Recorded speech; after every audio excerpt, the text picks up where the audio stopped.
What's up, guys? We're here at AMC Town Square with Chasing Cinema. Mr. James Shue. And it's a Tuesday night. Yeah, another Tuesday night, but it will stop after this week. Yeah. So it kind of goes back to regular week next week for Spider-Man. But tonight we have the return of Edgar Wright getting booted, fired, left from Ant-Man for here, Baby Driver. Yes, Baby Driver.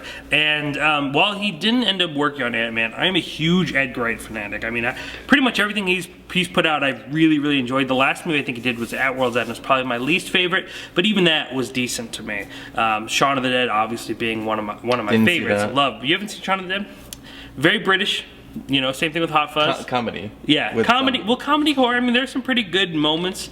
And then he also did Scott Pilgrim versus the World, which I also really loved. Scott Pilgrim. I mean, those are great movies. I was so surprised by that movie.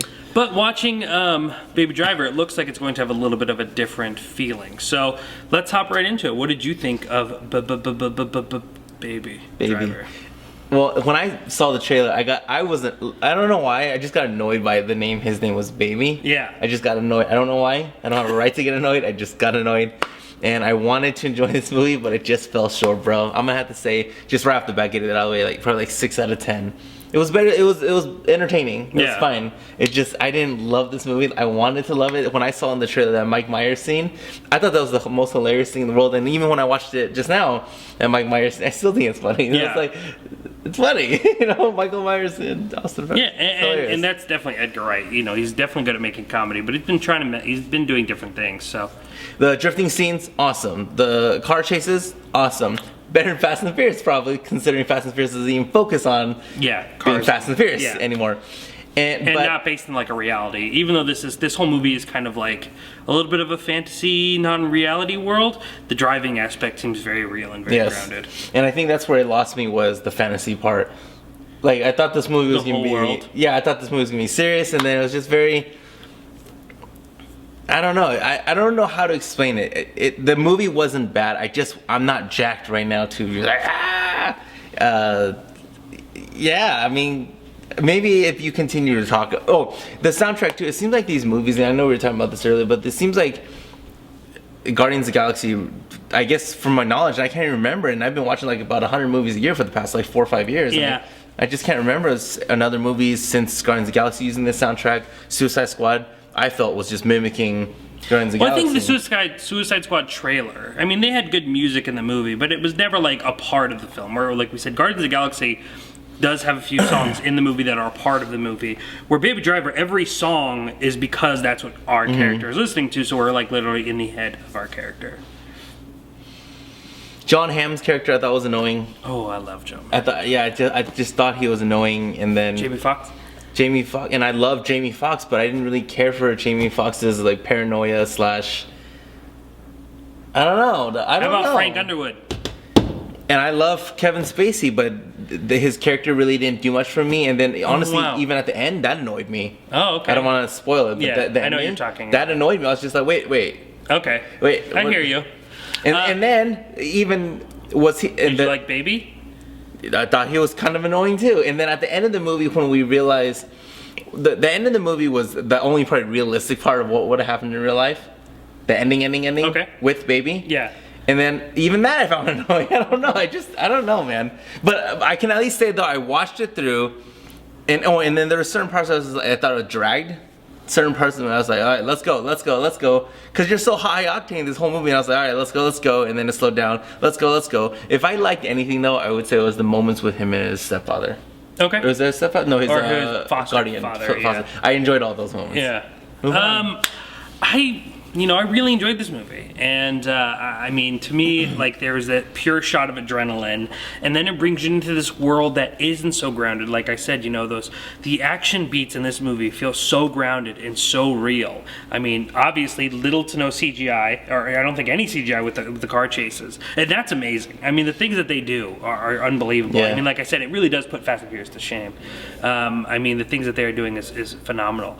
The use of the soundtrack, the fact that you know, every song is something to the character, and it's meaning to describe a tone, a mood, and we're going along this playlist throughout the movie, and it's changing our where we are with energy, how we're feeling, where we are emotionally.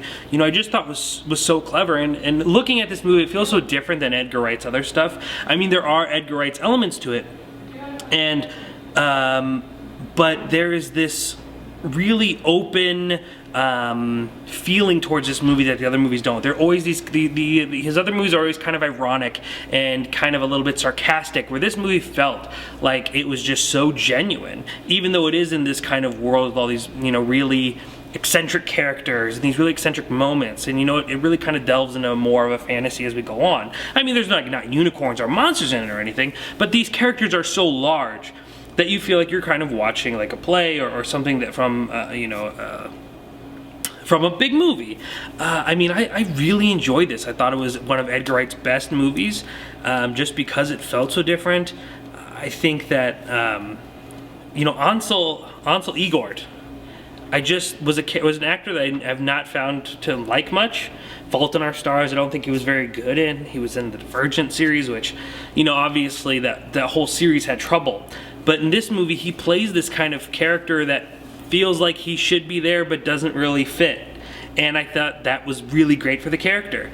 And I mean, this movie is colorful and it has so many feelings, especially like I said, using with the music, and these eccentric characters that are all so different and that have so much of a little diversity about them. And I mean, you have some characters that are pretty one way, but I mean, you have Jon Hamm, who is like, you know, you kind of read him one way in the very beginning and he obviously shifts, and same thing with Kevin Spacey and all these other characters. They feel very one way, but they're constantly shifting and changing as the story goes along, but not in a way where you're like, that's not believable. Well, maybe you did because you found some of them annoying, but in a way where it just annoying, but it wasn't because it wasn't believable. It was just, okay. You didn't think it was.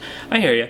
But for me, I just really fell in love with the flow of this movie and where we were going. It just, to me, while at the end of the day might not be the most original story, this movie felt fresh. This movie felt different than the things that we're seeing.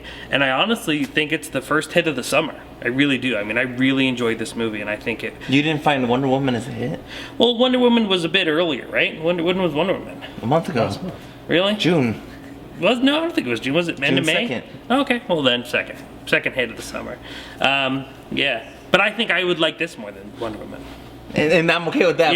Yeah, I think Wonder I do. Woman I mean, was a hit? no, Wonder Woman was a hit, but I thought for some reason that was in May, No. even though it's technically summer. Even May would still be considered. No, I like this movie more than Wonder Woman. I think. I mean, I enjoyed Wonder Woman, but this to me, I mean, this is a superhero movie without superheroes. This is a movie that dives into something that isn't done so much and so often. It just feels different. This was a filmmaker wanting to tell a fresh story. I think if you're a film lover, if you care about like the evolution of movies through the 60s, the 70s, the 80s, especially the, you know, car chases and on foot chases, it tributes all of that and everything that film has done musically and through love story and through action, and kind of all blended it together. It's a really, really beautiful disaster in a way. Well, he loved it. I didn't really care as much for it, but we want to know. So what do you think? And I'm curious though, like, did anyone see the movie I saw? Because he saw something I didn't see, so I am curious though what everyone else thinks. But I know on Rotten Tomatoes, 98%.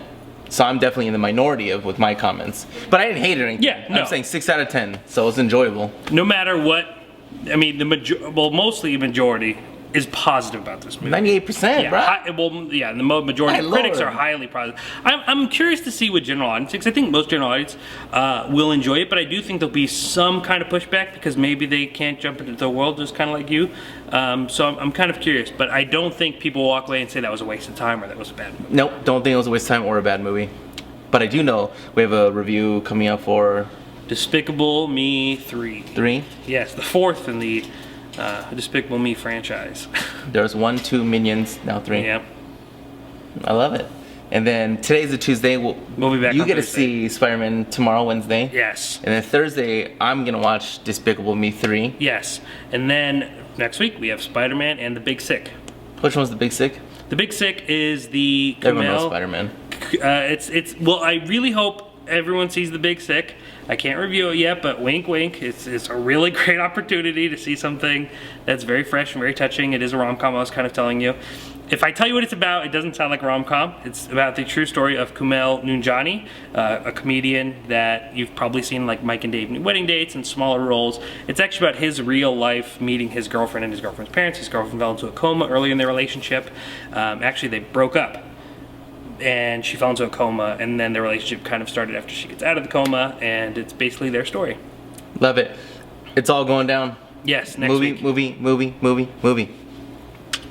And if you want to see more reviews, subscribe to our channel. Yes. Always subscribe. You want to learn something, go to James Shu's channel. Learn something if there. you want to know about movies, you come to my channel. You want to learn about stuff about success, you go to this man's James channel. Shu. Yeah, and what else? Anything else? We got, so yeah, go check out, well, we actually have an interview with the stars, the star and the writer, Emily V. Gordon, the actual girlfriend, the actual couple up there from CinemaCon.